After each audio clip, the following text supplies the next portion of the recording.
दोस्तों, जैसा कि हम जानते ही हैं, अनंत अंबानी जी आए दिन अपने अच्छे कामों की वजह से हमारे दिलों में राज करते हैं। इस बार फिर उन्होंने ऐसा ही कुछ किया है जिससे हमारे दिलों में उनके लिए इज्जत और भी बढ़ गई है।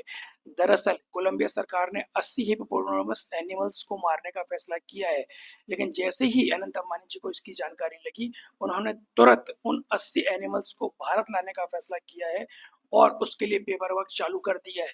जल्दी ही हो सकता है वो एनिमल्स हमारे भारत आ जाएँ।